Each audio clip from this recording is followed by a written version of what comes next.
This season of The Digital Fix is sponsored in part by Uconnect, providing true transparency for brands and agencies in the biddable media space. Visit them today at uconnect.com. You're listening to The Digital Fix, digital done right. This season is presented by Mio Marketplace. Mio, the marketer's matchmaker. If you're a brand marketer or an agency, media, or platform that works with them, Mio is a marketplace built just for you. Visit them at miomarketplace.com. And now, here's your hosts for The Digital Fix, Sean Halter and Stephen Moy. You are listening to The Digital Fix, the podcast for all things digital marketing presented by Mio Marketplace. Mio, the marketer's matchmaker. And of course, as a reminder, The Digital Fix is hosted by myself and Stephen Moy, both of us with Moy and Halter, a consultancy looking to help bridge the AI gap between media and creative. Our guests today are Tim Ringel, Global CEO over at Meet the People, and Eric Bertrand, CEO over at ModOp. Thank you guys so much all for joining. Thank you. Thank you for having us. Let's jump in. First things first, we're going to do a question called Digital Done Right. Name another marketer or brand that you feel like is getting digital right these days, and maybe why. Let's start with you, Tim, if you don't mind. I mean, I would have said Eric. No trade-off. No trade-off. Already here. So no. So I thought about this because, everybody talks about the same brand. So I want to talk about a person that I think is really rocking the market in Canada. David UK is the name, and he runs Digital Day Camp. It's a really cool conference program that is a mix of Digital Fight Club and a proper conference, I would say. Check him out on LinkedIn. I'm sure he's going to get some followers out of this. Say the name one more time. David, and then like the country, UK. Okay. Yeah, that's the name. And again, he's a serial founder. He has been dabbling in digital marketing for like forever. I'm 30 years in the industry now. He probably has outgrown me by now in terms of age in the industry. As a reminder, this episode airs on your favorite podcasting platform, also on YouTube as well. So make sure you check us out as much as you can. Catch any of the back episodes as well. Same question for you, Eric. Tell us somebody who you feel like is doing digital right these days. I was going to get more traditional answer. So I was going to say Lego.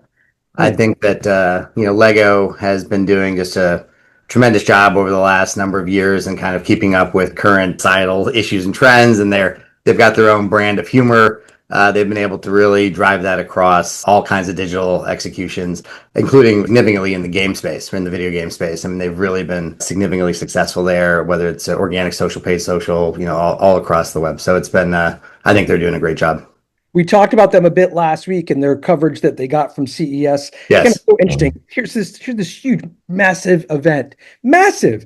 And, outside of the robots that everybody was talking about doing flips and jumps, Lego was right there near the top having that conversation. So, Stephen, next question is yours, my friend. We have to talk about AI after CES and then and our ref just wrapped up, and our very good friend Rick Watson just posted this morning and say, not for prime time. What's your take on AI? But he came from a more e-commerce, like agentic commerce angle. So I would love to start with Eric. Are we ready for all this AI innovation in the context of marketing and digital commerce ecosystem? Curious about your thought. I think we are still in the early stages. I think that there's been a lot of investment on the hardware and on the infrastructure side. And that investment, we're talking the largest investment of all time for a technology. There often is a significant rush to technologies and there's all this, hype and all this stuff, but it takes a time for that hype to actually be implemented in the real world. You had a little bit of a lull, and I think you're now starting to see, obviously the holdcos, a lot of them launched at CES with their engines, whether it's Stagwell's The Machine or, Omnicom or, some of the work that Havas was doing with Ava with their, kind of internal thing. I think that that's what you're seeing now, is you're seeing the implementation of some of this and I think you're going to continue to find use cases that are going to be both the large scale use cases, whether it's looking at some of the, the hyper companies, or whether it's going to be more specific. And I think that's where what we're focused on is definitely more specific around client use cases, around client needs. And that's what we're focused on. We're not going to try to compete in the world of these large scale things. That's what I think you're seeing rolling out. So I think it's going to become more prevalent. And as people get used to using some of these tools, figuring out how they can automate various things. I also do think, I always say this, and it's a little boring, but governance and compliance is massively important. And I think that what you're going to see this year is you're going to see a lot of folks using AI across a lot of different things. And I do think at some point during the year, you're going to see some massive blow up. Something's going to happen where somebody used something improperly, data was breached. There's going to be something that happens, which is going to say that governance compliance is so important when it comes to data, whether it comes to client data, et cetera. I was talking about last week about narrow AI innovation, right? Like let's focus specifically. Music to my ears, and when you listen to Jensen Huang talk about, let me fix the autonomous, driving, right? Or let me fix this. So likewise, right? For Tim, right? Is focus good with AI in this context for the marketing? I think it's the only way how we're going to make it successful and not money and body drain, right? Ultimately, so I agree. I think AI is in the very early stages of what it's going to be in the next years. So I have two sets of eyes on it. One, obviously, as an agency operator, and one as an investor, because I invest heavily into startups and late stage, especially. I'm invested in OpenAI, Anthropic, Grok. So I'm invested in all these companies with my investment structure out of Europe. So we see what's happening there. And then I see how that becomes reality within an agency, and what they are talking about and what we are talking about with clients are worlds different, right? So I think specialized solves is really what AI is being right now most applicable to for agencies. And you're going to see more and more of these agency operating systems being launched, like the Machine and Stack, where Crowd has started their Crowd OS. Like we have built our intelligence platform that we have soft launched last year and going to launch end of this quarter across all our clients, that enables clients to use our proprietary AI information, but also we have created agents that make our life easier. But they're very specific use cases that actually create output. Otherwise, you can spend tens of millions of dollars developing some tools that ultimately just make pretty dashboards, right? And that's not really what the power of AI should be. So I'm with Eric here of specific use cases, very clearly deploy capital into what has a real benefit to the client. And I think that especially consumers are going to get really tired of all the AI garbage that's going to be out there, because it's too easy to generate garbage. Yeah. It's been pretty interesting for me to see, especially on the new business development side. It's the lifeblood of all, of the agencies out there, and certainly media providers and platform providers. It's been fascinating to me to see how you can really utilize agentic technology to just get that process moving in a way that maybe you didn't have access to before. Certainly intelligence that if you weren't one of the big boys, you didn't have access to that kind of information. And look, at the end of the day, most sellers, we're all a little lazy, if we're being honest. We want to get a lead, send the deck, cross your fingers. And I think this really changes the dynamic in some ways, because when you have access to that kind of intelligence, then you can have a real world conversation. And I think that is a leveling field between, to your point, this new shiny dashboard and being able to say, look, I saw this information. Here's where my thought process is. Here's where we think we can kind of help solve a problem for you, as opposed to just selling. Listen, we want you guys each to get a chance to talk a little bit about yourselves as well. Tell us a little bit more about who you are and what you do. Eric, let's start with you a little bit. Talk to us about ModOp. We are a full service independent agency. The beginnings of the agency actually were around for about 30 years, but we really started growing and driving forward in 2016, so about 10 years ago. Our model is to really use creativity and strategy with underpinnings of technology to drive growth. We've been a full service model, so we've been highly acquisitive, and we've been acquiring companies that are experts in various service offerings. And we integrate those companies into ModOp as a brand. So we have both B2B and B2C. We're about 500 people across the US, Canada, nearshore office in Panama City, Panama. Tim, talk about what you guys are doing. Yeah, it's actually quite similar to what Eric is doing, if you're honest about it. The difference is I started this just about 5 years ago. We are a similar size. We were very acquisitive as well. My vision is I'm bringing together independent agencies in full ownership structure. So we own 100%, but I bring together independent agencies across all the trades to create a full value chain, right? So what I always got pissed off about in IPG was that RGA was not allowed to talk to media, right? And the other way around. We weren't even allowed in the same room sometimes, right? So that makes no sense for the client. So my vision that I started with Meet the People was like, I really want to bring all the trades together. So if you have a client who just wants creative from you or strategy, we can do that. If you have a client who wants to tie it all together because they're tired of inefficiencies and losing the track all the time and spends lots of money on branding, but then the media agency executes a shitty buy, right? Like that should not happen anyway, especially for mid-market. right? So we have built an agency, we have 300 clients, we have 700-ish people, and I acquired in total, I think we have 9 companies within the structure, and they keep their individual brand because we still pitch on the individual trade, retail media, performance marketing, full service media, retail, field sales, whatever that is, creative and strategy. But we also bring the power together in SWAT teams for the clients. And that's been proven. It seems to work. But we're also, Eric and I, we're very lucky because we're in a dynamic of an industry right now where the holding companies get bigger and bigger, slower and slower. And the independent agencies are struggling with the pressure, capital wise, as well as client pressure and technology pressure. So I thought 25 would be that, but I think 26 is going to be the year of the independent groups because I really see how clients are struggling getting from the agencies what they need. I agree with that 100%. I think Tim's right. It's the mid-market independents are where you want to be. I mean, I just think, again, to Tim's point, we move much faster. We're much more agile than the holdcos, and we can. Obviously the costs are less as well. And our mantra is that we have senior people on every engagement, so we make sure that it's not just the junior folks. We don't bait and switch when you do a pitch comparison to who actually does the work. And Eric, full disclosure, we appreciate you jumping in and joining MEO this past month. It'll be really fun to see again how we're able to kind of really cement that relationship, especially with some of our agentic tools. We always love insights, which is a lot of fun to see, especially as we roll some of those out. Steven, next question is yours, my friend. A lot of holdco looking at AI for efficiency. I think it's just one application. How about on the EI? I call EI, emotional intelligence, right? I mean, just say when Tim, you talk about like when I was a CTO at RGA, right? When RGA and talking to the media agency, like the way RGA thought, at least back then, still quite timeless is, hey, can you create the idea that it connect to emotionally to your audience, and then media will amplify it, right? They reach it. But a lot of holdco, you guys been through it. They think differently. Media is a center stage, and they still follow the 1940s playbook. Let's do pay media first and then earn and known afterward. Hey, creativity surrounding it. What is going on here? Why is this so simple to us and not happening? It comes back to basic human motivation.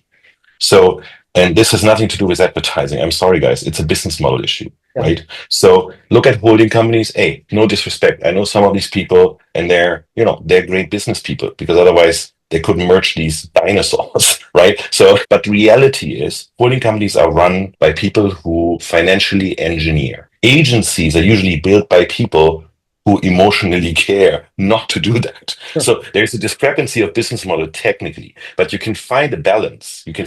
Every business has to make money. Hey, listen, even the client understand that, right?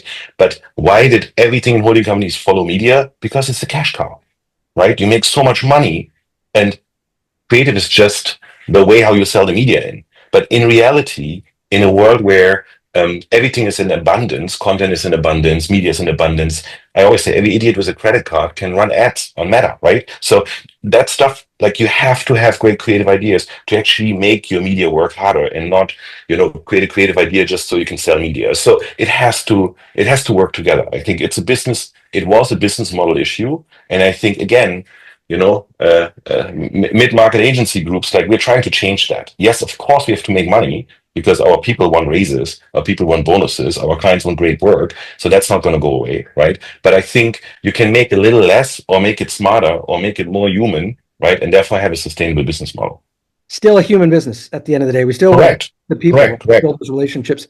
Eric, that's right. Your perspective, same question. No, I agree with Tim. I think 100%. You have holdcos, which are publicly traded companies. They have to hit their quarterly earnings and financials, and the media part was such a big part of what they do. And I think that even those models you've seen are now compressing, right? Because they're fighting against each other. That's why you've had massive compression at, I'm obviously at the highest levels with Omnicom and IPG, but you've got internal to that, they're merging agencies, they're putting together VML, merge some of the best known agencies in the world together. Interestingly enough, you've got companies like Accenture, was at least in 2025 the largest holding company of any of them. Now will be Omnicom IPG likely in 26. But nevertheless, I mean, you have massive companies. They've kind of they have to hit their earnings. They have to, and it's just a different model than the middle market that's really focused around client success having senior talent working with those clients to drive their businesses. And often, we will have, our model, we have clients for decades, and we have clients for very long periods of time because of that. Right. Let's talk a little bit outside of AI if we can. Obviously, we've spent a deep time discussing it. You both kind of talked a little bit about the media side, the creative side, how those two things do still need to work together, regardless of whether you're trying to use agentic tools for some of that or not. Eric, talk about that push and pull relationship that you guys have with the creative versus media, and how do you make sure that the two are talking to each other as effectively as you can rather than just dumping it into an engine and having it tell you the answer? Our model is very integrated. So we have teams that are integrated across. Account management runs the client across all of these different services. So you don't have a different group working with media and a different account working with creative. We've really focused on ensuring that they talk, they work together in unison. They don't try to figure something out that they won't be able to deliver at either side, whether it's the media or the creative side. And I think, in general, we've focused a little bit on where the trends are, like social media and influencer marketing, paid social, and those kind of things, which are fun too for creatives, because you can do both the media and the fun side of creativity. Tim, talk about it from your perspective. The real trick, the real convergence of creative and media is when you can teach both sides respect, right? Because the problem with creative for the longest time is it was held in isolation of media artificially for basically decades. And the other way around, media didn't necessarily respect creative, right? So how I'm trying to solve this is, again, we're going back to AI. We've created a tool specifically for creative where we can finally prove to a CMO, even to our creatives, that certain things are subjective and not objective. Right. So the worst case you can do is you have your team work on a pitch, right? You walk into that room and the CMO says, like, great pitch, but I really don't like the color red. And it's nothing to do with objectivity, right? It is purely subjective. So we're trying to take that out of the conversation. The only way to get there is data points. Where you get the data, you usually get it from media activation. So instead of trying to, artificially put the creative guy next to the media guy and they still don't talk the same language, right? We're trying to create proof points for both sides that this works better with each other.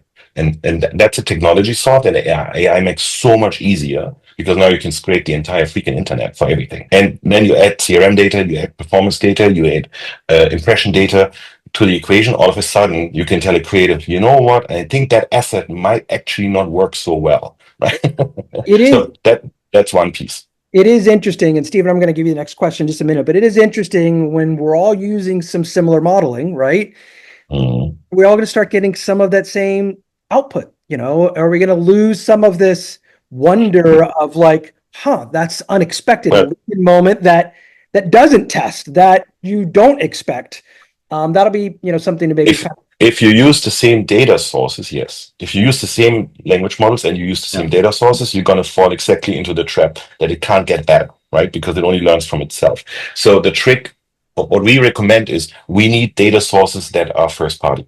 If you just scrape the internet for all the videos that kind of blew up, and everybody does that, you're going to get the same crap all over again, right? So you have to add something. You have to add a unique data point, and that's going to be the tricky part. Agreed. Stephen, next question, George. Yeah, I think this is a great conversation. And you guys, most likely your majority of your client, mostly CMO, and the lifespan of a CMO is shrinking. And a lot of time, I'm sure you in the mix. What would be your advice to the CMO? Because I said a lot of boardroom talking to the CMO and then the CIO, who owns AI, who owns data. And then a lot of that. And on the top of it, the CEO said, I don't care. Can we unlock more growth? What would be your advice? How you help your client to survive or leapfrog? Let's start with Eric. I think that the major thing we focused on our clients is to be more efficient with their spend. Whether that's, using some sort of tools, technology or agentic solutions to try to get rid of some of the waste or kind of tasks that traditionally have been tactical. And in doing so, I think the budgets go further, so you can get better ROI off the budgets, and therefore show the value of what you're doing and why you have agency relationships. Again, with our model, we try to have a number of the services under our umbrella, and so that creates automatic efficiencies, and you have less wasted funds for the budget. From a CMO perspective, I think there always is pressure to reduce spend, but at the same time, they want to get better ROI. So I think I would suggest don't reduce spend, but make sure you're getting that better ROI and your dollars are being more efficiently used. And Tim, same question. Yeah, I would actually say we talk more Of course, we deal with CMOs, but we talk more to CEOs and ownership structure in mid-market companies than we actually necessarily talk to the CMO about the long-term strategy. I think my CMO friends, I would ask, what job do you want to do next, right? How can I help you to land the next job?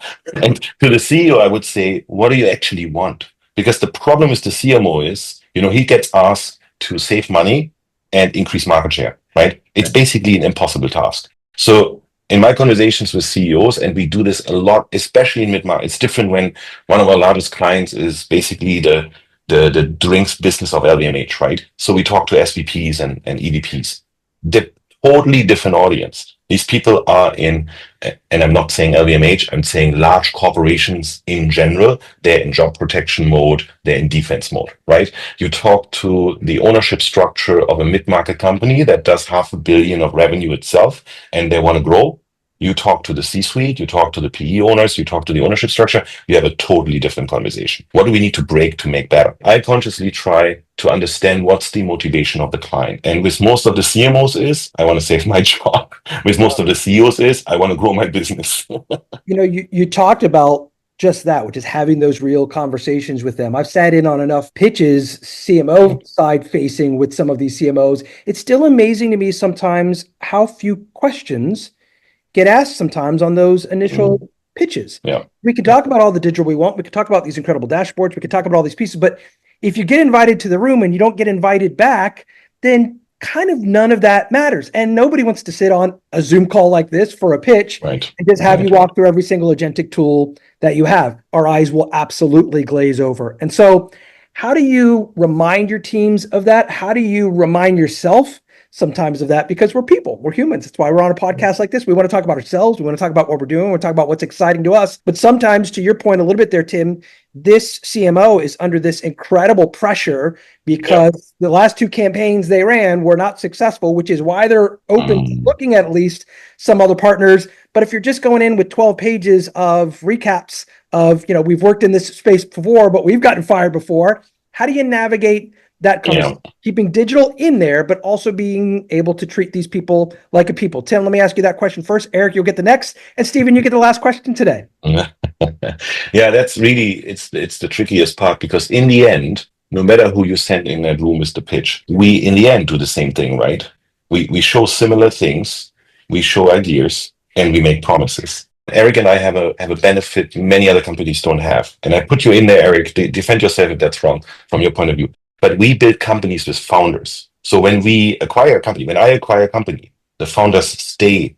And the mindset is a founder's mindset. It is not necessarily employee mindset of, oh shit, I have to work on this pitch. That's going to cost me a night. No. Founders think like, oh crap, if I win this, my business is going to grow. So you immediately have a different mindset. So I always have a founder in the pitch, or one of the founders of the agencies in the pitch, right? Because they ask these questions naturally. So because if they build businesses, they wouldn't be successful building a business if they wouldn't have asked the questions before. That's number one. Number two is I try to remind my team always, like, put yourself into the shoes of the person across. Yes, we can pitch all of our tool suite. If they glaze over after 2 minutes, stop it. Like, it doesn't make sense. Ask the question, what's going on in your mind? Right. So it's training the team over time, but you can't control all of it. I can tell you, we probably at a given day have around 260 and 270 deals in HubSpot of work we're pitching for. It can be existing clients, upsell, whatever it is. Here, a small piece of production, here,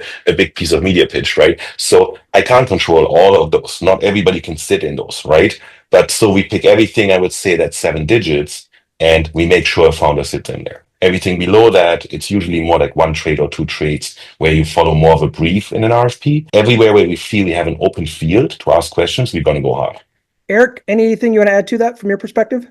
Yeah, just quickly. I mean, I think one of the things we try to do, and I agree with Tim as far as the founder mentality. That's super, like that just is the different type of mentality for sure. We try to do as much in advance of understanding the people, like background information and understanding the people and understanding their company. So we run it through our agentic solutions, our brand agents, our agents that we call Mod Heat, that uses all kinds of current data, et cetera, to try to get kind of into their idea of where they are today when we're doing that pitch. And so we don't do a ton of, we're not a huge pitch agency, so we don't do a ton of them, but the ones we do, we really invest in trying to understand the humans behind who you're talking to and then try to get some sort of connection with those humans from that human perspective. So last question typically we ask is about party of four. Let's say you got coming out dinner with me and Sean, you can only bring one guest, dead or alive. Tell me who and why. And Eric first. So I obviously knew this question was coming. I actually ran that question saying, if you're me, I ran it through ChatGPT and Claude because I wanted to see what they had. I wanted to see what they had to say. And so I got the traditional. The first swing was the traditional answers: David Ogilvy, Bill Bernbach, Dan White, and Jay Chiat, Claude Hopkins. But then I went another step and I said, well, what about a little bit more contemporaneous folks? And they came back with. Both of them actually came back eventually when I got through it with two folks that I thought were interesting. One is Ryan Reynolds, because I think they, kind of view that. I kind of took him out because he's kind of a celebrity and he's got some different things. But the other one was Mr. Beast. And I thought that was really interesting because that is somebody who I think has done an amazing job of building a huge company in a very short period of time as a younger person. And I'd love to spend some time with him and understanding a little bit of his mentality. I just hope he doesn't ruin Survivor for me this season. Quiet out loud. Tim, same question for you. You're the last. I actually picked David Ogilvy because I think a lot of people think that our industry is about to die, collapse. AI is going to kill everybody's job, and we know it's ultimately bullshit, right? It's a game of adoption. It's a game of evolution and adoption, like every industry that goes through industrialization, technologization, the internet. And I think he has seen lots of this. And I would like to talk to someone who did that pre the internet, because I was in the internet. I'm the internet generation. So we have seen that once, we've seen it now with AI, but I would like to talk to someone who's seen it before. Right, so that would be probably a great dinner conversation. Don't forget, he started only with TV, right? 90% raise. TV was disruptive for that generation. Right? It was crazy. Radio, right? So, and if you watch Mad Men, that's exactly what Mad Men was all about, right? So getting firsthand information would have been awesome. We've talked about a challenger agency system for a long time, but now it feels like, again, maybe this year and maybe next is really that chance. The playing field is leveled. There's rate pressure on everybody, and maybe again, here's the chance for these giant ships end up crashing a little bit, and some of these nice speedboats get a chance to, that's right, speed in the race. Well, listen, on behalf of myself, of course, as always, Stephen Moy. We don't know who's going to pay that bill when we do this party of four. We'll figure that out. And of course, Eric, Bertrand, and Tim Ringel. Thank you guys all so much for joining us on this season and this episode of The Digital Fix. Thanks, guys. Thanks for listening to The Digital Fix, digital marketing done right. This season is presented by Mio Marketplace. Mio, the marketer's matchmaker. If you're a brand marketer or an agency, media, or platform that works with them, Mio is a marketplace built just for you. Visit them at miomarketplace.com. And by Moy & Halter, a strategic consultancy. If you're struggling with getting your creative and content to efficiently work with your media strategy, we help solve for that, typically in 30 days or less. Reach out for a free consultation today at moyandhalter.com.